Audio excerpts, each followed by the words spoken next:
Assalamualaikum warahmatullahi wabarakatuh. Perkenalkan, nama saya Yahra Nur Fatimah. Saya dari Prodi PKSD Universitas Tunas Pembangunan Surakarta. Di sini saya akan mempresentasikan tentang administrasi lembaga atau institusi pendidikan. Pertama, pengertian administrasi lembaga atau institusi pendidikan. Administrasi pendidikan adalah proses atau upaya pencapaian suatu tujuan pendidikan dengan memperhatikan berbagai komponen pendidikan, sehingga dapat melakukan perbaikan sistem pendidikan dengan memanfaatkan berbagai perangkat pendukung aktivitas belajar dan mengajar. Pengertian administrasi lembaga atau institusi pendidikan menurut para ahli. Yang pertama, Good Carter V. Administrasi pendidikan adalah segenap teknik dan prosedur yang dipergunakan dalam penyelenggaraan lembaga pendidikan sesuai dengan kebijakan yang telah ditentukan. Yang kedua, M. Ngalim Purwanto. Administrasi pendidikan adalah segenap proses pengarahan dan pengintegrasian segala sesuatu, baik personal, spiritual, maupun material, yang bersangkut paut dengan pencapaian tujuan pendidikan. Yang ketiga, Genzowitz.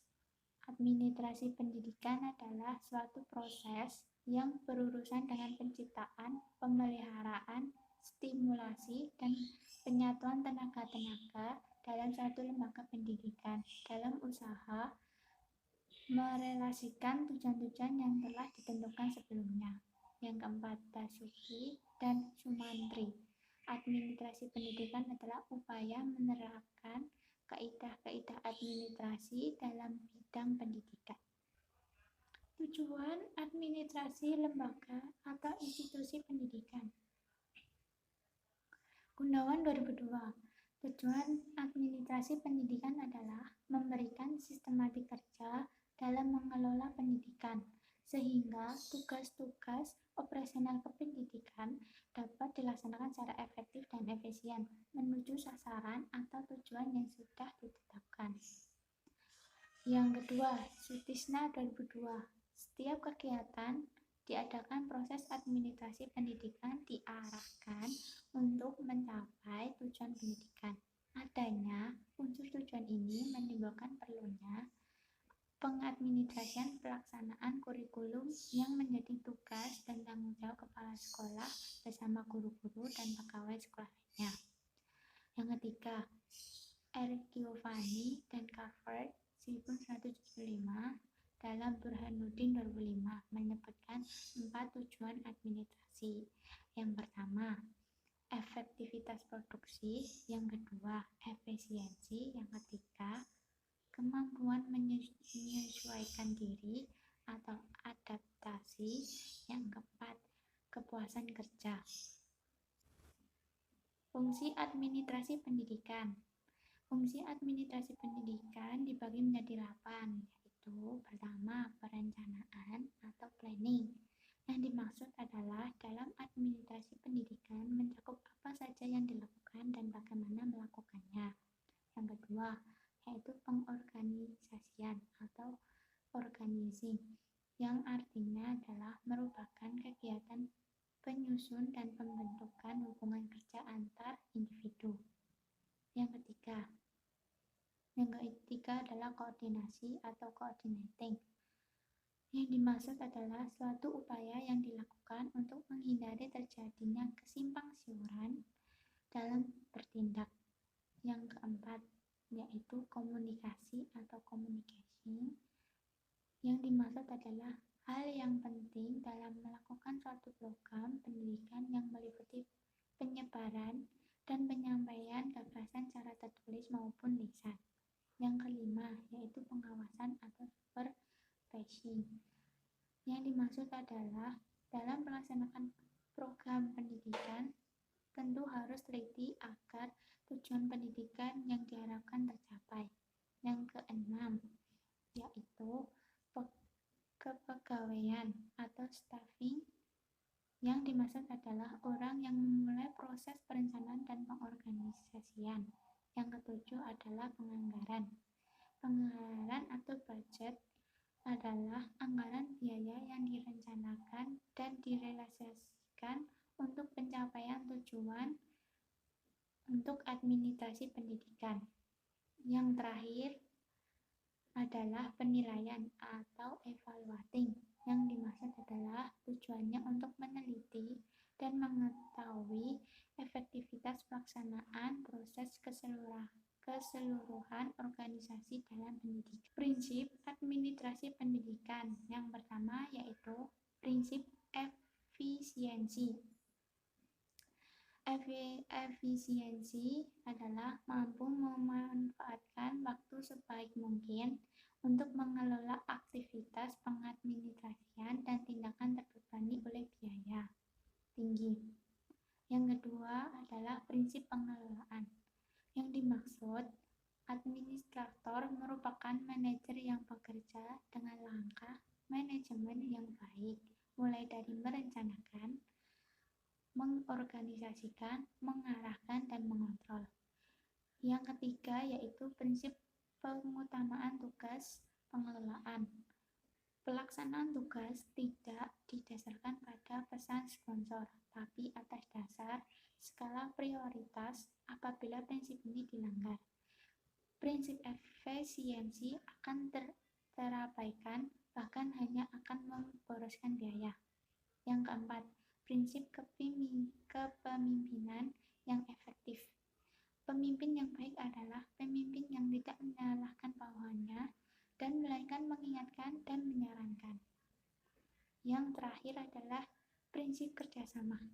Prinsip kerjasama adalah pengembangan kerjasama dilakukan secara sinergis, profesional, proporsional, dan administrator mengerti jenis pengerjaan yang dikembangkan, mengerti apa yang dikerjakan sebagai tugas dan keahliannya.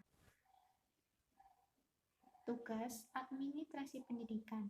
Tugas administrasi pendidikan dibagi menjadi 5. Yang pertama yaitu berusaha agar pendidikan tampil secara formal dengan jalan merumuskan, menyelesaikan, menjabarkan, dan menetapkan tujuan pendidikan yang akan dicapai sesuai dengan lembaga atau organisasi pendidikan yang bersangkutan secara formal. Yang kedua yaitu menyebarluaskan dan berusaha menanamkan tujuan pendidikan kepada anggota lembaga sehingga tujuan pendidikan tersebut menjadi kebutuhan dan pendorong kerja para anggota lembaga. Yang ketiga, memilih, menyeleksi, menjabarkan, dan menetapkan proses berupa tindakan, kegiatan, dan pola kerja yang diperhitungkan dan memberikan hasil yang sesuai dengan tujuan yang ditetapkan. Yang keempat, yaitu mengawasi pelaksanaan proses pendidikan dan lainnya dengan memantau, memeriksa, dan mengendalikan setiap kegiatan dan tindakan pada setiap proses sistem. Yang kelima, yaitu menilai hasil yang sudah dicapai dan proses yang sedang atau sudah berlaku, mengupaya agar informasi mengenai hasil dan proses itu menjadi umpan balik yang bisa memperbaiki proses dan hasil selanjutnya. Ruang lingkup administrasi pendidikan. Yang pertama yaitu bidang tata usaha sekolah dibagi menjadi 6, yaitu organisasi dan struktur pegawai tata usaha. Yang kedua, anggaran belanja keuangan sekolah. Yang ketiga, masalah kepegawaian dan personalia sekolah. Yang keempat, keuangan dan pembukuan. Yang kelima, korespondensi atau surat menyurat. Yang keenam yaitu masalah pengangkatan, pemindahan, penempatan, laporan, pengisian buku induk, raport, dan sebagainya.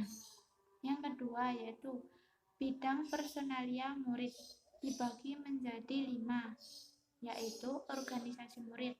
Yang kedua, masalah kesehatan murid. Yang ketiga, evaluasi kemajuan murid. Yang keempat, masalah kesejahteraan murid. Yang kelima yaitu bimbingan dan konseling untuk murid. Yang ketiga yaitu bidang personalia guru. Bidang personalia guru dibagi menjadi 5 macam, peningkatan dan penempatan guru.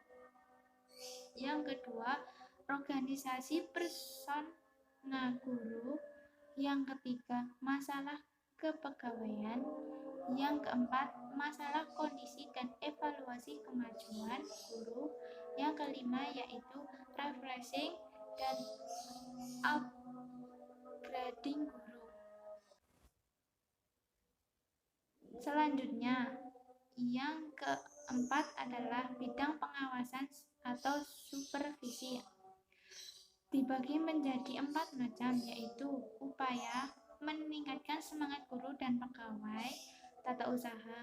Yang kedua, mengupayakan dan mengembangkan kerjasama yang baik antara guru, murid, dan pegawai tata usaha sekolah. Yang ketiga, mengupayakan dan membuat pedoman cara-cara menilai hasil pendidikan dan pengajaran.